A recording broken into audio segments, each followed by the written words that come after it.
আমাদের এখনো টপিক হচ্ছে আপনার কাপলার। কাপলারের কাজ হচ্ছে আপনার দুইটা ইলেকট্রনিক সিগন্যালকে কি করে একত্রিত করা। এই দুইটা ইলেকট্রনিক সিগন্যালকে একত্রিত করে এবং এই কাপলারের আপনার টার্মিনাল সংখ্যা থাকে 4, 6, 8। মিনিমাম টার্মিনাল সংখ্যা কয়টা? 4টা। এবং এখানে দেখেন আমাদের কাপলার কিন্তু 3 ধরনের হয়ে থাকে। কয় ধরনের? 3 ধরনের হয়ে থাকে। একটা হচ্ছে ডিরেকশনাল কাপলার, একটা হচ্ছে হাইব্রিড কাপলার, একটা হচ্ছে পাওয়ার কাপলার। আমাদের মোবাইল ফোনের বিভিন্ন সেকশন আছে, এই সেকশন ওয়াইজ এই আপনার কাপলারগুলো বিভিন্ন সেকশনে ব্যবহার করা হয়। যেমন ডিরেকশনাল কাপলার, এটা হচ্ছে আমরা যেই আপনার ডিসপ্লে সেকশনে ইউজ করে, ক্যামেরা সেকশনে ইউজ করা হয়।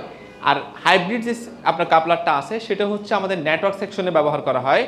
এবং যে পাওয়ার কাপলার আছে সেটা আমাদের পাওয়ার সেকশনে ইউজ করা হয়। যেমন ধরেন ইউএসবি, আপনার ডিএমডিপি, এগুলোতে আপনারা এখনও শিখেন নাই। আপনারা সামনে যখন প্র্যাকটিক্যাল ক্লাসে আসবেন তখন এগুলো শিখতে পারবেন যে ওখানে আমাদের যে আপনার পাওয়ার কাপলার ইউজ করা হয়। এটা অবশ্যই সিরিজ সার্কিটে ইউজ করা হয়।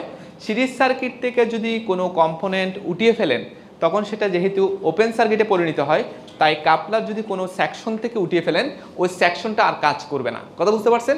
সিরিজ সার্কিট থেকে কোনো কম্পোনেন্ট বা লোড যদি উঠিয়ে ফেলেন সেই আপনার সার্কিট আর কাজ করে না, সেটা ওপেন সার্কিটে পরিণত হয়।